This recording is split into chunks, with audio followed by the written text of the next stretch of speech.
Just a temp nurse. That's what Dr. Mercer saw when Rachel Torres clocked in at 0600 on a Tuesday morning in Norfolk. 3 months of contract work. Basic nursing certification. A woman who would be gone in 6 weeks, replaced by the next body willing to work doubles for half the benefits. He didn't see the surgical precision in her hands. He didn't see the way she moved through the ICU like someone who had worked under mortar fire, economy of motion distilled into muscle memory. He didn't see the faded unit patch sewn inside her jacket lining, the only proof that Captain Rachel Torres had ever existed. Cedar Creek Medical smells like bleach and stale coffee, fluorescent lights buzzing overhead in a frequency that never stops, never quite loud enough to call music and never silent enough to ignore. The linoleum floors were grey from 1,000 shifts, scuffed by gurneys and stretchers and the weight of people trying to save lives in a building that was designed in 1987 and renovated exactly once.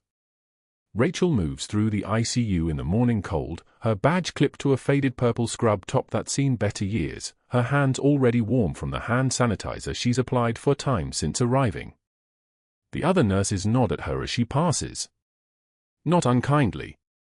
Just the way you acknowledge someone temporary, someone not quite part of the tribe yet, someone who will be gone before you learn her middle name.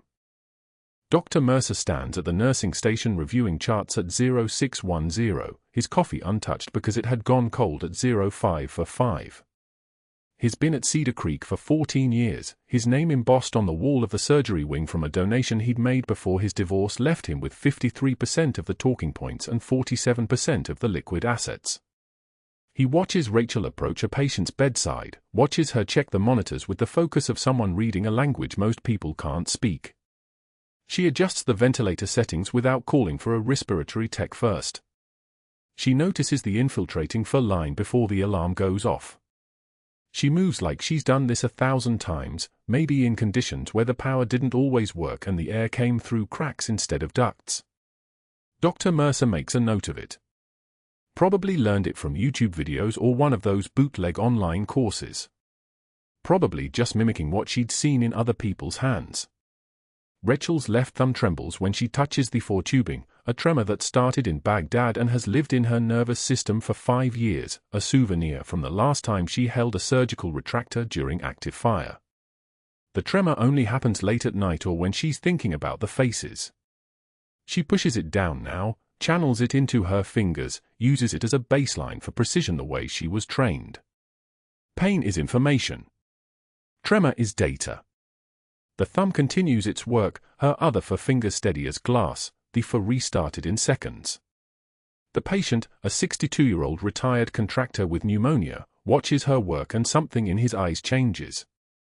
He stops asking for the real nurse and starts asking for her specifically when he needs help. Dr. Mercer notices this too. He notices that patients seem to calm when she enters the room, that their oxygen saturations improve as if her presence itself is therapeutic.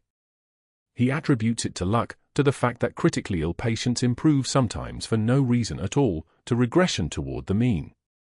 It certainly has nothing to do with a temp nurse from a contract agency having any actual competence. At 1300, she's assigned to help with dressing changes in the isolation ward, post-op trauma patients who need their bandages changed and their wounds assessed for signs of infection. Dr. Mercer observes from the doorway, arms crossed, waiting for her to make a mistake, waiting for her to telegraph the uncertainty that should come from someone with only 3 months of experience in a teaching hospital. It doesn't come. Rachel approaches the first patient, a blast injury to the left shoulder, and her hands move the way hands move in operating theaters under pressure, the way hands move when they've been trained by people who don't have time for hesitation. She removes the old dressing with the efficiency of someone who understands that every second of exposed wound is a risk.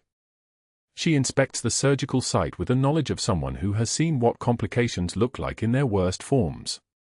She reapplies the bandage with the precision of someone who understands that her hands are the last defense between healing and sepsis. 57 seconds. That's how long it takes. Dr. Mercer makes a note of it. Lucky. Just lucky. Probably watched someone else do it yesterday and committed it to short-term memory. Rachel finishes the dressing changes at 15:47 and steps into the break room for the first time all shift. The room is small, dominated by a refrigerator that hums with the sound of a failing compressor, a microwave that's been nuked about 8,000 times, a table with 4 chairs, and a window that looks out onto Norfolk's parking garage. She opens her lunch, tuna sandwich, apple, water, and pulls out the jacket she'd hung on the back of a chair. The jacket is old, leather-worn soft from years, the kind of flight jacket that costs $800 new and becomes priceless after 10 years of wear. Inside the lining, along a seam that no one would ever think to look at, is a patch. The patch is small, maybe 2 inches by 2 inches, faded from forest green to something closer to grey-green, with a symbol stitched in a gold thread that no longer shines. The symbol is a scalpel crossed with a dagger. The unit that wore it was officially erased from existence by Pentagon order in 2008. She touches the patch with one thumb, the same thumb that trembles, and her hands go still for exactly 3 seconds. When Rachel returns to the ICU at 16:30, Dr. Mercer is already gone, finished with his rounds, satisfied with his assessment of the temp nurse. Not a threat. Just someone killing time between graduation and whatever civilian job she'd eventually land. She clocks out at 1900, drives home to a 1-bedroom apartment in a neighborhood where nobody asks questions and the rent gets paid in cash. She drinks coffee at 2100.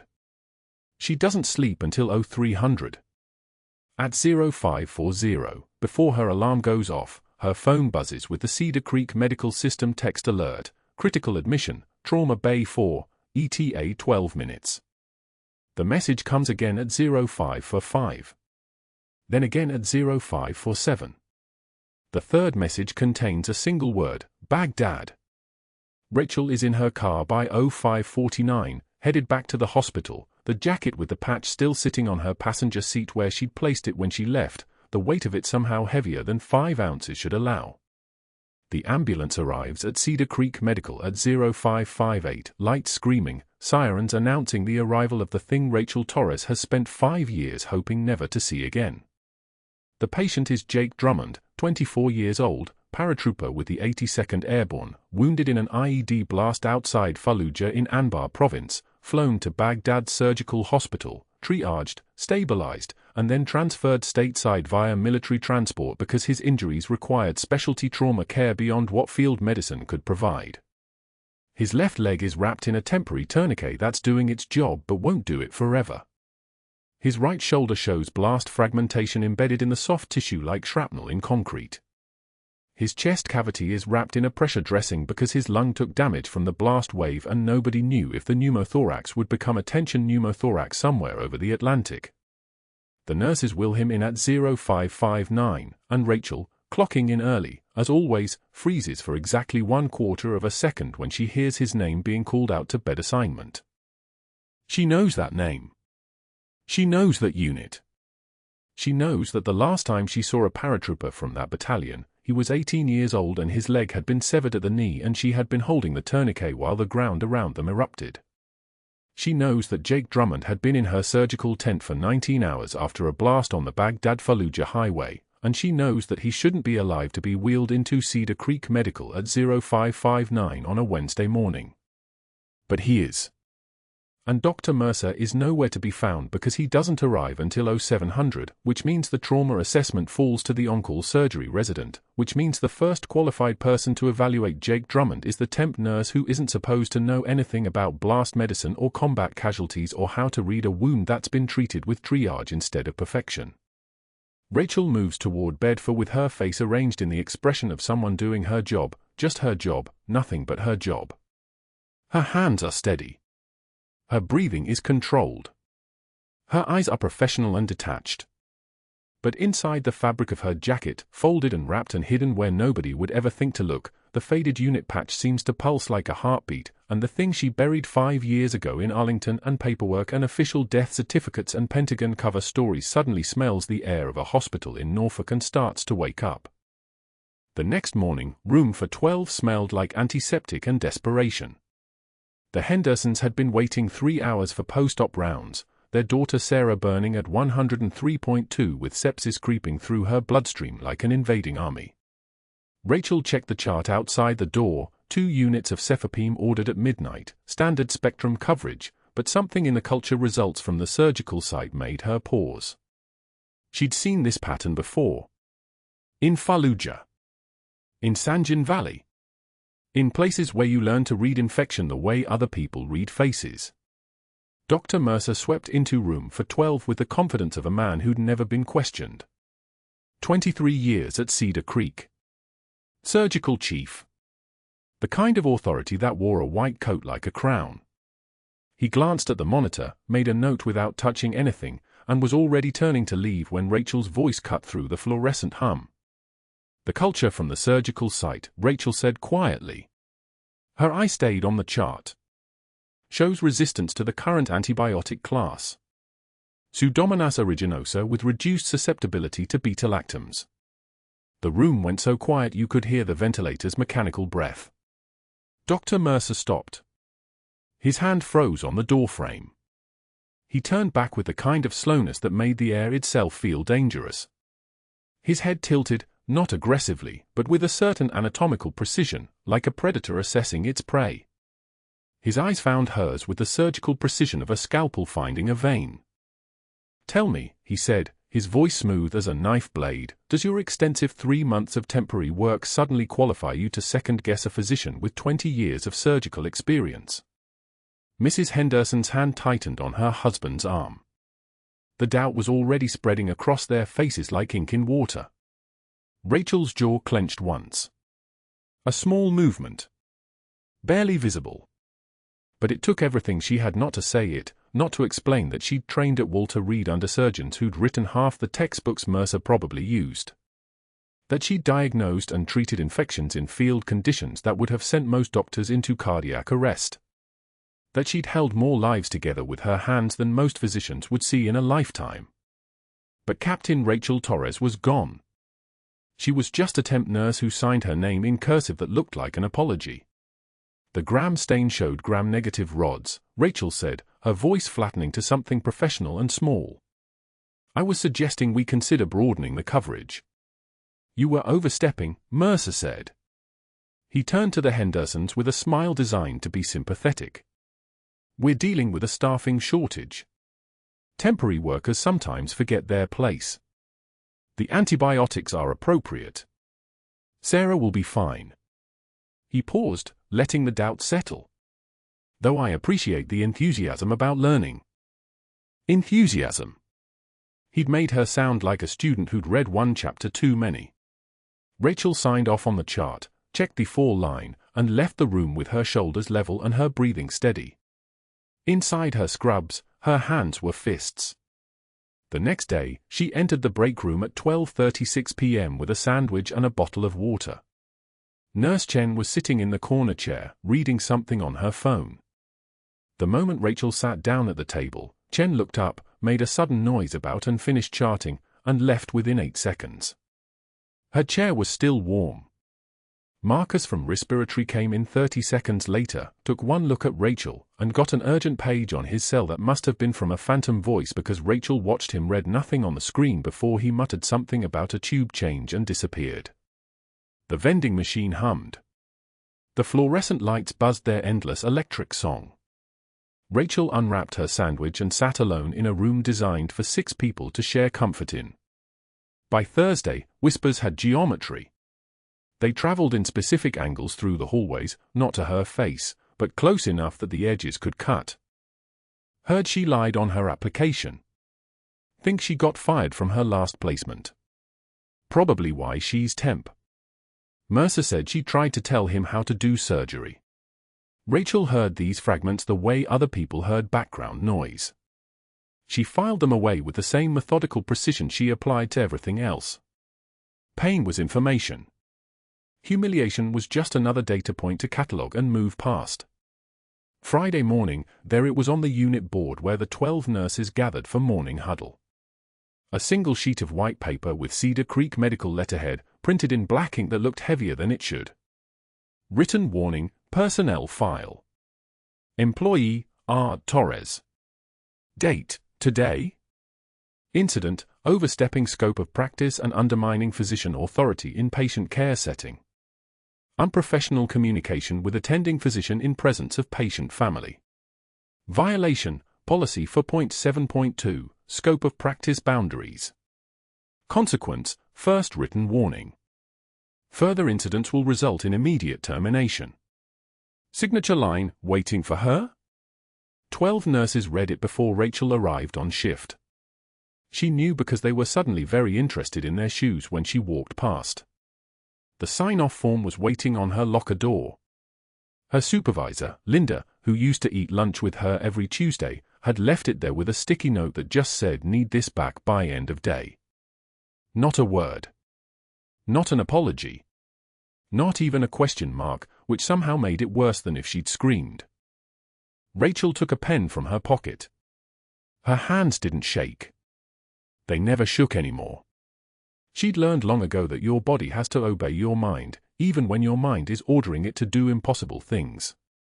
Her signature went on the line in handwriting that looked like it belonged to someone else, someone smaller, someone temporary, someone who'd never held a patient's life in her hands while rounds landed outside the operating tent. She returned the form to Linda's desk, went back to her rounds, checked vitals on 4 patients, started a new 4 on a post-op patient, changed a dressing with a kind of precision that made a resident pause and watch. Nothing had changed. Everything had changed. By 2:15 p.m., the break room was full again. People who'd avoided her chair for 3 days suddenly remembered it was safe. She'd been properly disciplined. The hierarchy had been restored. The temporary worker knew her place. At 3:24 p.m., during her charting time, Rachel found herself in the supply closet on the 4th floor where no one ever went. Empty shelves. Boxes of gauge. The smell of sterile packaging and time. She was alone in a room the size of a coffin, and that's when her hand moved without permission. Her jacket hung on the hook outside her locker. She'd brought it in this morning because the hospital was cold and her scrubs were thin. Now she pulled it off, found the inside lining where she'd sewn it 5 years ago with military precision, each stitch a promise, each thread a tether to a life that was supposed to be dead. The unit patch was still there. Faded.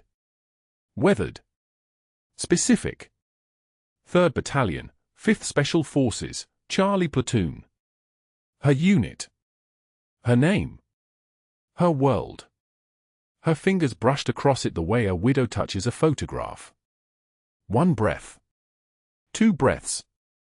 The patch didn't get warmer or colder. It didn't pulse or wake up. It was just fabric and thread and the ghost of who she used to be. But that wasn't the worst part. The worst part was that she could hear machinery downstairs. The sound of an ambulance backing into the trauma bay.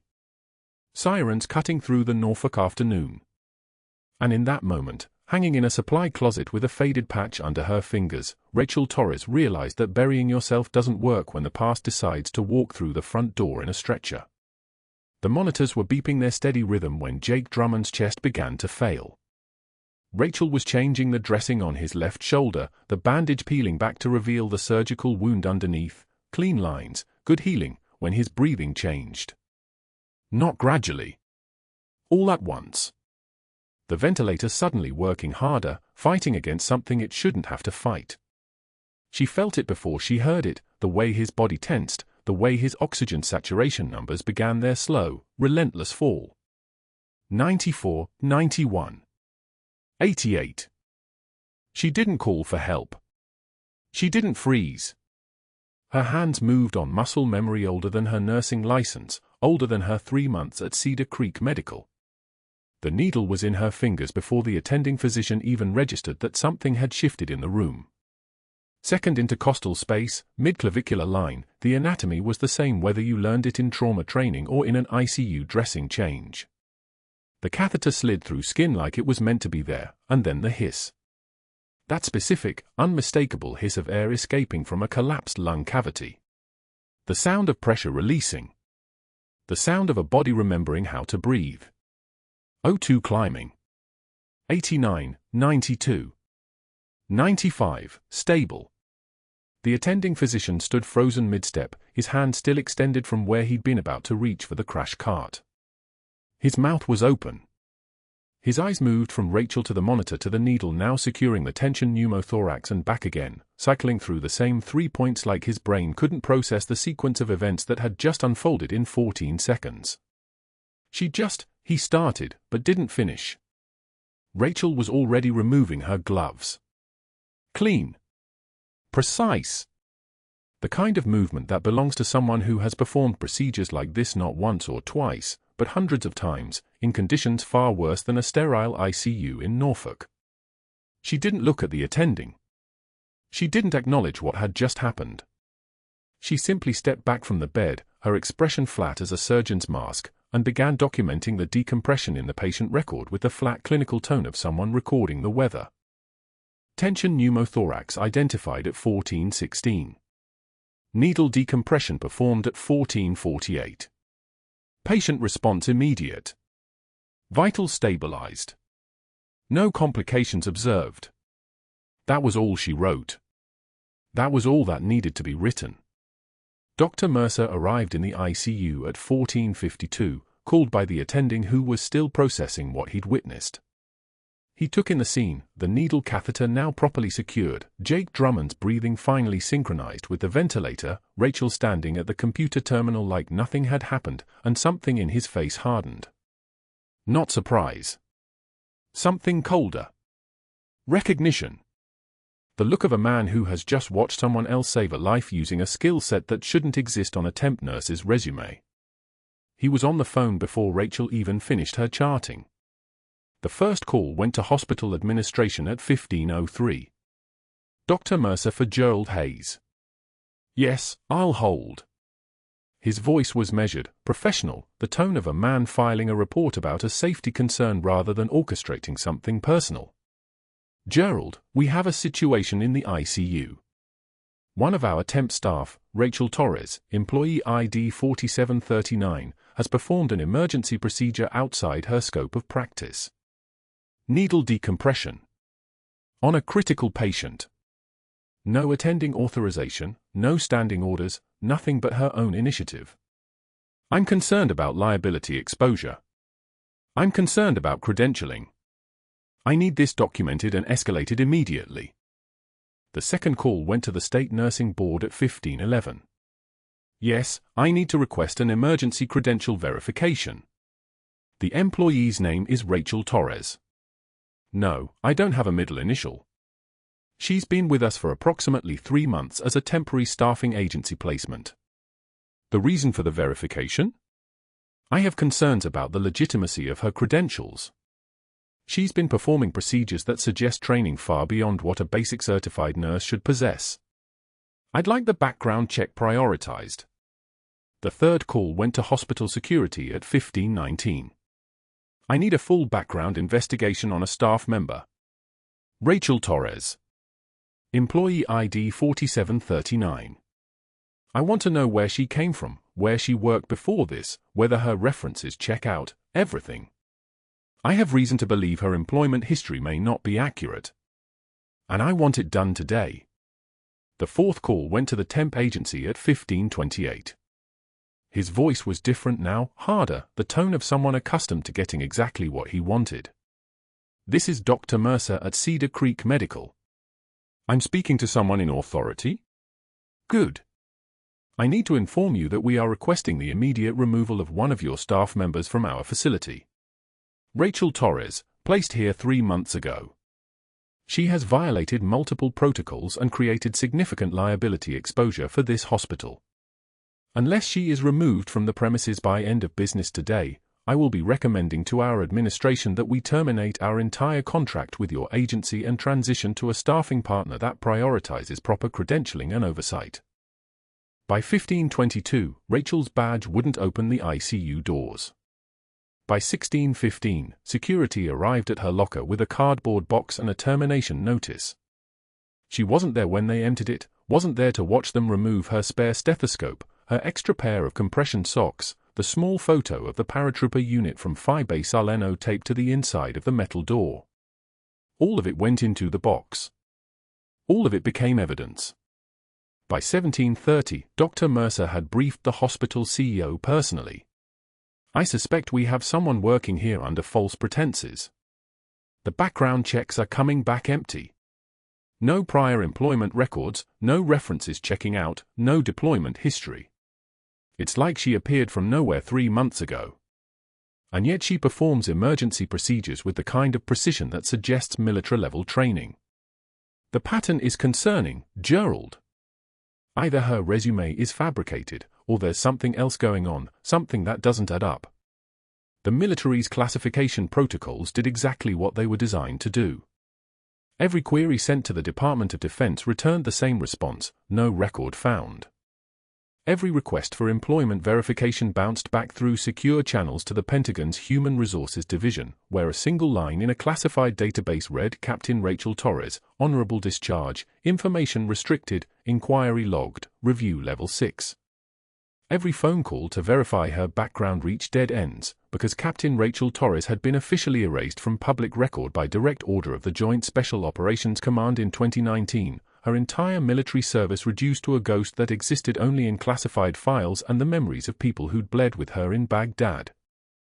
The absence of records became proof of guilt. The empty background became evidence of fraud. The very mechanisms that had been designed to protect her identity became the weapon that destroyed her professional credentials. Rachel sat in Mel's Diner 6 blocks from Cedar Creek Medical at 3:01 a.m., her coffee going cold in a chipped white mug. The place was half empty, a trucker in booth 3 reading the sports section, a couple of medical residents at the counter ordering eggs for the late shift, a night shift police officer nursing black coffee like it was the only thing keeping him vertical. Nobody recognized her. Nobody knew that the woman staring at her reflection in the dark window was watching a life disappear for the second time. The rain had started around midnight, the kind of Norfolk rain that felt personal, warm and relentless, hammering the diner's windows like it was trying to get in. Her hospital scrubs were still on under her jacket, the name badge gone but the outline of where it had hung still visible on the fabric like a ghost of authorization. She'd been walked out by security at 1824, given her personal effects in a plastic bag, escorted to the parking lot while other staff members pretended not to see her leaving. No one had said goodbye. No one had asked questions. The investigation had moved fast enough that her absence became normal within hours. Another temp worker, another person who'd never really belonged. She raised the coffee cup to her lips and found it cold. Stone cold. How long had she been sitting here? The clock on the wall said 3:14. She'd left the hospital at 18:02. Nearly 7 hours. 7 hours of watching rain streak down glass and watching her own face in the reflection, distorted by condensation, barely recognizable. The diner's radio crackled with dispatch chatter, a car accident on military highway, a welfare check in Ghent, the usual night sounds of a city that never really slept. The fluorescent lights hummed their mechanical song overhead, the sound of electricity running through old fixtures, energy burning away in a corner of the world where no one important was watching. Her phone was dark in her pocket. No messages. No calls. The contacts list had been scrubbed weeks ago, no family, no close friends, nothing that could be traced back to her previous life. She'd built her identity at Cedar Creek Medical on silence and competence, both of which had become liabilities the moment she'd saved a life using the wrong skill set. She thought about Jake Drummond upstairs, conscious now, probably asking about the nurse who'd saved him. She thought about Dr. Mercer in his office, probably feeling satisfied, probably convinced that he'd identified and removed a security threat to his hospital. She thought about the Paratrooper's unit patch still sewn inside her jacket lining, the only proof of who she'd been, and it proved nothing to anyone but her. But that wasn't the worst part. The worst part was that she'd almost believed it. Almost believed that Captain Rachel Torres could disappear into Norfolk and become invisible. Almost believed that a burned operative could work in a civilian hospital without the past finding her. Almost believed that the military wouldn't send death certificates instead of discharge papers, wouldn't ensure that her service record would vanish into classified vaults so completely that even a background check would return empty. Almost believed it right up until the moment a paratrooper she'd known in Baghdad arrived in a stretcher, and everything that had been buried came rushing back. The coffee was cold. The diner was warm. Outside, rain hammered the windows like it had nowhere else to go, like it had all night to get inside, like eventually everything finds a way through. Rachel Torres stared at her own reflection in a dark glass and wondered if disappearing twice from the same life meant you'd ever actually existed at all. The diner's fluorescent lights flickered overhead as Rachel stared at the untouched eggs on her plate. 6 blocks from Cedar Creek Medical. Far enough to disappear, close enough to hear the sirens. Her phone lay face down on the laminate table, screen dark except for the ghost of missed calls reflected in the glass. 17 from the temp agency. 3 from hospital administration. 1 from a number she didn't recognize, probably security confirming her badge had been deactivated, which it had, which meant she was officially nobody again. The waitress refilled her coffee without asking. This was the 3rd cup, maybe the 4th. Time worked differently at 3 in the morning. Minutes stretched like taffy. Rachel's reflection in the dark window glass was barely there, a shadow wearing borrowed scrubs, hair coming loose from a bun that had stopped mattering hours ago. She touched the unit patch sewn inside her jacket lining, the only proof Captain Rachel Torres had ever existed. The Pentagon had erased her once. Dr. Mercer had erased her again. Maybe the second erasure was supposed to be permanent. The TV on the wall played news on mute. A ticker crawled across the bottom, high-value detainee transfer to Norfolk Naval Medical Center. Subject pending tribunal proceedings. Rachel didn't read it carefully. She was thinking about Drummond's chart, the unit code she'd recognized in his vitals, wondering if he knew the program was disavowed, if he knew his predecessor was buried so deep that even Rachel couldn't prove she'd existed to save him. Her hands had held his open chest cavity. Her hands had pulled him back from the edge. And in 30 seconds, he'd know exactly who she was, and then the Pentagon would know too. By 4 in the morning, she'd made a decision. Not to fight, because you can't fight ghosts and shadows, but to disappear completely this time. Totally. The kind of disappearing where you walk away and never look back.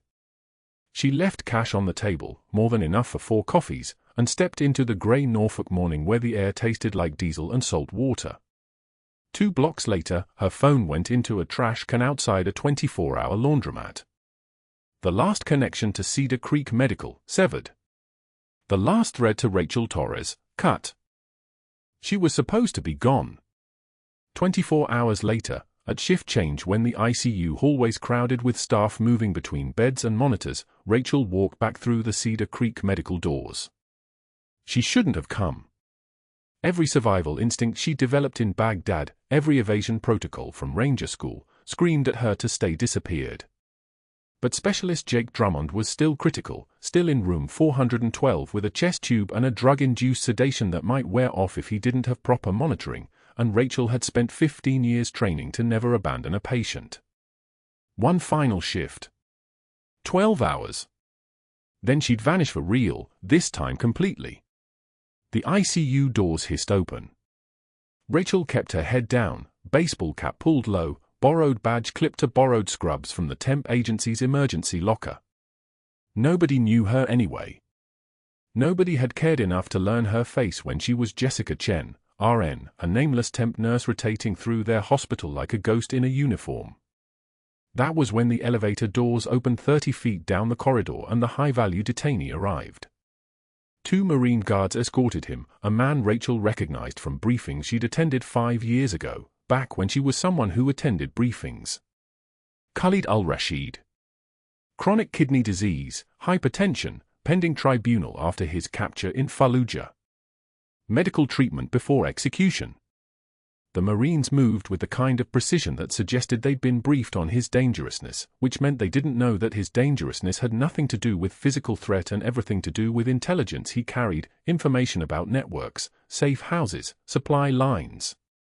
Information that died with him. Rachel stepped aside, making space, letting the detail pass. Al-Rashid's eyes swept the corridor. Routine security scan. And then they found her. His entire body went rigid against the Marine's grip. His pupils dilated. The monitor he was hooked to suddenly showed what actual terror looked like, heart rate spiking from 82 to 142 in 3 seconds, blood pressure climbing like the needle was being pulled by a string. He began screaming in Arabic, voice raw, Al-Dakla. Al-Dakla. Over and over. The ghost. The ghost. A code name whispered in fear through Baghdad's insurgent networks 5 years ago, in safe houses and bomb factories and underground clinics where men bled out on floors made of rubble. Staff froze. The ICU nurse manager stepped forward, confused. Dr. Mercer emerged from room 408, irritated. Someone sedate this patient immediately. Administer 5 milligrams midazolam for push. But Drummond heard the Arabic call sign from his bed 20 feet away, tube still in his chest, eyes still morphine heavy, and something in his expression changed from medicated passivity to urgent clarity. His hand moved, weak but deliberate, signaling to the Marine guards stationed outside his door. Pointing. Commanding without words. Get my effects, Drummond said, voice rough from sedation and surgical trauma. The sealed envelope. Now. The Marine didn't question.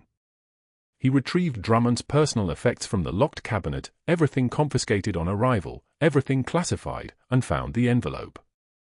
Drummond's hand shook as he opened it, but when he began to read, his voice steadied into something that sounded almost like command. By order of the Secretary of Defense, Captain Rachel Torres is hereby recognized for valor above and beyond. This is absurd, Dr. Mercer interrupted, pushing through the gathering crowd of staff. I'm ending this circus now. Security, clear this hallway immediately. The elevator dinged. General Marcus Westfield stepped out. 2 stars on his shoulders. Eyes that had seen things Rachel had spent 5 years trying to forget. The same general who'd personally ordered her buried after Operation Phantom Fury was disavowed, the man who'd sat across from her in a secure conference room at the Pentagon and told her she'd never exist again, that the unit was gone, that the operation had been erased, that she would be erased too. He saw Rachel in the crowd, and rendered a salute so crisp it could cut glass, palm flat, arm at 90 degrees, held for exactly 3 seconds. The kind of salute you give to someone you'd sent into hell and were shocked to see walk back out. The corridor went absolutely silent. Captain Torres, Westfield said, his voice carrying without rising.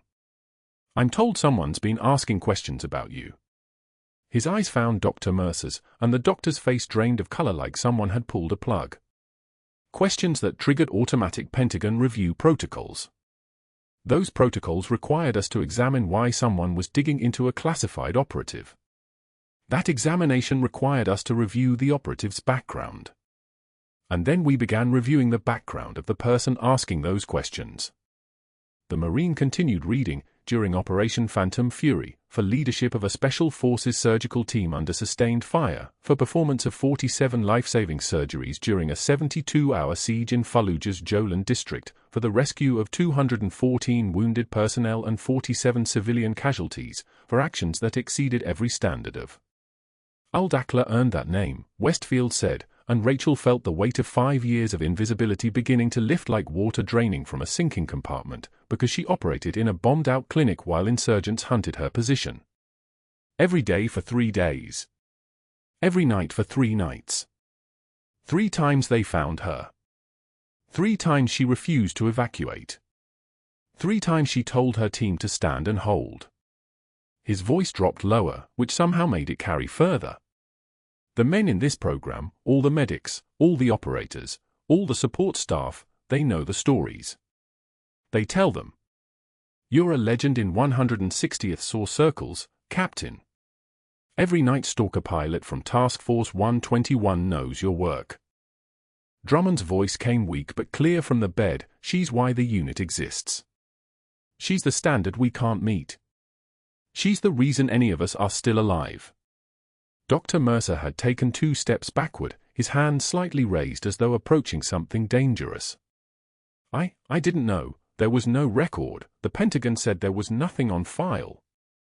Because there's supposed to be nothing on file, Westfield said. He turned to face Mercer directly, and something in the way he moved suggested this wasn't the first time he'd done this to someone who decided to ask questions about ghosts. Captain Torres was classified for security reasons. Her entire operational history. her service record, her medals. All of it buried deeper than top secret, deeper than compartmentalized, buried in a category of classified that doesn't have a name because officially it doesn't exist. Westfield paused. The moment you submitted her name to the State Nursing Board, the Pentagon was notified. The moment you called security to verify her credentials, an algorithm flagged the query. And the moment you contacted the temp agency to demand her removal, we opened an investigation into you. The sound of the heart monitor in Drummond's room was suddenly very loud. Beep. Beep. Beep. Steady rhythm. Sinus rhythm. The sound of someone alive because Rachel had been there when it mattered. Your personnel file, Westfield continued, and his voice had taken on a quality like ice spreading across a frozen lake, reveals a pattern of altering patient records to conceal post-operative complications. A pattern of claiming surgical techniques as your own despite them being developed by junior surgeons whose names were removed from publications. A pattern of lodging complaints against nursing staff who raised safety concerns, complaints that were systematically buried in your favor despite lacking substantial evidence. Westfield stepped closer to Mercer, and every staff member in the corridor found something urgent to do elsewhere. Suddenly there were charts to check, vitals to record, places to be that weren't here. You've spent 17 years building a career on the silence of people below you, Doctor. The Pentagon doesn't appreciate that. And the Pentagon, Westfield said, is very good at silence too. Rachel felt something in her chest release, not relief, exactly, but the sensation of weight shifting, of the pressure that had been building since her badge was deactivated beginning to equalize. She touched the unit patch through her jacket, and this time it felt like proof instead of ghost evidence. Dr. Mercer opened his mouth. Closed it. Opened it again. Words refused to come. Someone get me a chair, Rachel said, quietly. The deferential temp nurse voice was gone. Command had replaced it, the voice of someone who'd made life-and-death decisions in a clinic surrounded by the sound of gunfire. Specialist Drummond's vitals are elevated. His sedation needs adjustment. The staff moved. A nurse materialized with a chair. Dr. Mercer watched, his expression cycling through denial and panic and the beginning of understanding that the ground beneath him had opened up, and he'd been falling the entire time without noticing. Rachel sat beside Drummond's bed and checked his full line, his chest tube, his oxygen saturation, all the small rituals of care that had defined her for the last 36 hours. The tasks that mattered. The work that existed beyond titles and credentials and the Pentagon's classification systems. The investigation Dr. Mercer had triggered with his for strategic phone calls arrived like a controlled demolition. He'd expected to expose Rachel Torres as a fraud, to prove that Cedar Creek Medical had employed an imposter, to vindicate himself publicly. Instead, the Pentagon's initial inquiry, routine, methodical, utterly impersonal, spiraled outward in ways he couldn't control. The federal investigators didn't care about Rachel. They cared about the man who'd asked questions about her, and why he'd felt threatened enough to escalate so aggressively. That curiosity opened doors. Doors that had been sealed for 15 years. The first investigators came quietly. 2 women in dark suits who sat across from Dr. Mercer in a hospital conference room and asked about patient outcomes in his surgical practice. Simple questions. Routine audits. He answered with the confidence of a man who'd never been questioned before. Within 48 hours, they'd expanded the inquiry to Cedar Creek's entire surgical department. Within 72 hours, they'd subpoenaed his complete surgical records dating back to 2007. That's when the room began to feel smaller. Patricia Chen, Cedar Creek's chief legal counsel, scheduled the meeting for a Friday afternoon. She had the expression of someone delivering bad news in a language no one wanted to hear. She slid documents across the mahogany conference table, printed pages that seemed to multiply, each one marked with highlighter, each one a wound. Patient records. Operative notes. Case summaries. All altered. All falsified. The investigators had cross-referenced his surgical charts against actual tissue pathology reports, against nursing notes taken in real time, against hospital pharmacy records that showed medications he claimed to have administered but hadn't. The discrepancies weren't small. They weren't mistakes. They were systematic. 14 patient deaths, Patricia said quietly, her voice like a blade passing through silk. 14 cases where your post-operative notes don't match the clinical reality. In each case, you documented complications as resolved when they were actually progressing. You attributed deaths to pre-existing conditions when the actual cause was surgical error. You documented interventions that were never performed. She paused, letting the weight settle. You altered records to hide your mistakes, doctor. That's not medical judgment. That's fraud. Dr. Mercer's hands trembled as he read. The woman continued with the precision of someone reading a prosecution brief. Surgical techniques published under his name that had actually been developed by residents, Dr. Amelia Hassan's novel approach to complex aortic reconstruction, Dr. David Liu's innovation in minimally invasive thoracic access, both stolen, both published in surgical journals with Mercer listed as primary author.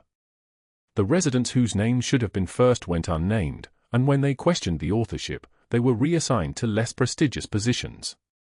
When they persisted, they were fired.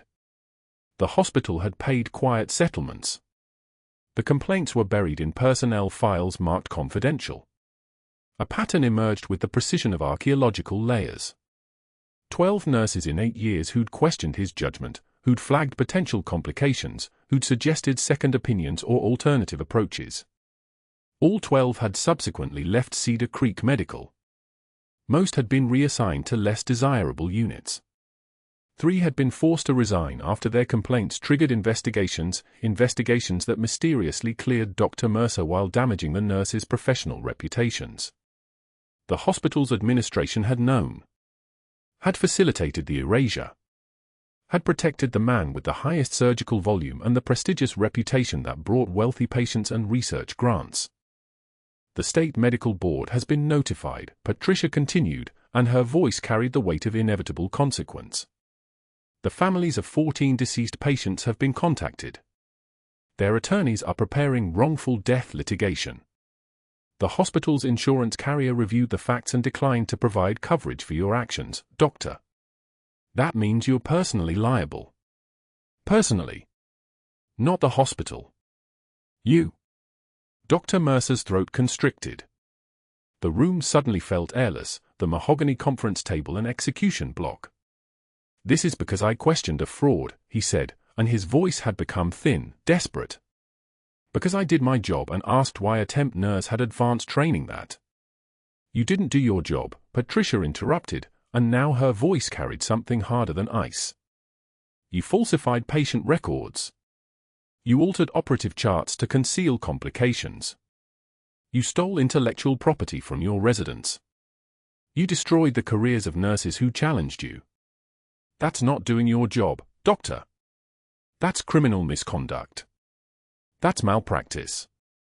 That's why the federal investigators are expanding their inquiry to include potential charges. Silence stretched like a rubber band pulled taut. Dr. Mercer reached for the documents with a hand that no longer felt connected to his body. Each page was a falling stone. Each signature was his own. Evidence of 15 years of systematic deception, carefully documented, now entirely exposed.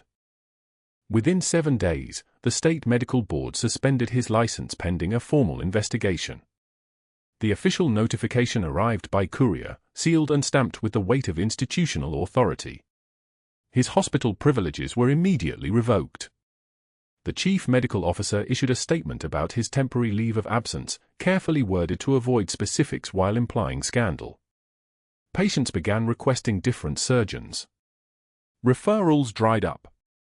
3 law firms contacted him about potential criminal exposure. His personal attorney, a man who'd never lost a case, told him bluntly, surrender the license voluntarily, accept a permanent revocation, and in exchange they might avoid federal prosecution. Fight it, and he'd face criminal charges in addition to civil litigation from 14 families who'd buried relatives because of his altered records. Dr. Mercer signed the agreement on a Tuesday morning in a law office that smelled like old coffee and institutional failure. His hand steady now, because there was nothing left to lose. The signature that revoked his medical license was the same signature that had falsified patient records, prescribed medications he never administered, documented procedures that never occurred. The irony was so precise it could cut. The man who'd wielded power over operating rooms, over careers, over lives, who destroyed Rachel Torres with 4 phone calls and a formal write-up, signed his own erasure with a ballpoint pen. The fall took 60 days. From chief of surgery to nothing. From command to silence. From a man whom residents feared to a man whom the hospital preferred not to acknowledge had ever existed. His photograph was removed from the surgical department website. His name was scrubbed from research papers. His office became a storage closet. The institution that had protected him for 15 years now moved with institutional precision to eliminate him, because institutional survival requires sacrificing the sacrificable, and he'd become profoundly, irrevocably sacrificable. 6 months later, Rachel sat in her car in the parking lot outside Meadowbrook Community College, watching the afternoon sunlight flatten across the building's brick facade. She was parked in a spot where she had a clear view of the education center's main exit. She didn't intend to confront him. She simply wanted to witness the new shape of his life. To see what remained when everything that had defined him was stripped away. He emerged from the building at 3:44 p.m., carrying a CPR training dummy against his hip like he was carrying groceries. The dummy's plastic torso was worn smooth, its face blank and forgiving. He wore khakis and a polo shirt with the college logo stitched over the chest. No stethoscope. No white coat. No authority radiating outward from him like the pressure change before a storm. He just looked small. Diminished. A man whose shoulders had curved inward as if he was trying to minimize the space he occupied. His car was a 2008 Honda Civic, ordinary and practical. He placed the CPR dummy in the passenger seat with the care of someone handling something fragile. He drove slowly out of the parking lot, checking his mirrors repeatedly, the cautiousness of a driver no longer accustomed to commanding the road. Rachel watched his car disappear into the afternoon traffic without feeling anything, no satisfaction, no vindication, no emotional resonance at all. Some falls were so complete they didn't require witnesses. They required only that gravity had done its work. That the ground was waiting. She turned her eyes upward to Cedar Creek Medical, rising above the Norfolk skyline like a monument to the people who'd been broken inside it and the people who'd been fixed. On the 5th floor, through the rehab unit's wide windows, she could see Specialist Jake Drummond in his uniform jacket despite regulations, his physical therapist supporting him at the elbow, one measured step in front of the other. His boots were polished. His posture was improving. And pinned inside his jacket lining, visible only if you knew where to look, was the faded unit patch Rachel had given him. The one she'd carried through Baghdad, through firefights and surgical decisions made under impossible pressure. The one she'd carried through the Pentagon's erasure, through her own disappearance and slow, relentless resurrection. The patch wasn't just fabric. It was memory. It was proof. It was a promise that service mattered even when it was classified, that competence spoke louder than credentials, that the warriors who saved lives with stethoscopes and steady hands were no less brave than those who saved them with weapons and split-second decisions. Drummond had understood that immediately. That's why he'd worn it. Rachel's phone vibrated. A text from Drummond's physical therapist, 100 yards on his own. First time. He mentioned someone called Ghost. Said she'd want to know. Rachel allowed herself the smallest smile. Just the corner of her mouth lifting. Just enough to acknowledge that some promises were worth keeping across decades of separation, across wars and classifications and everything the Pentagon had tried to erase. She started her car at 4:12 p.m. She was due at the VA hospital in an hour, where her new position waited, Clinical Director of Emergency Services, a title that came with authority that didn't require credentials to prove, because her work had already proven everything that mattered. General Westfield had personally arranged the position.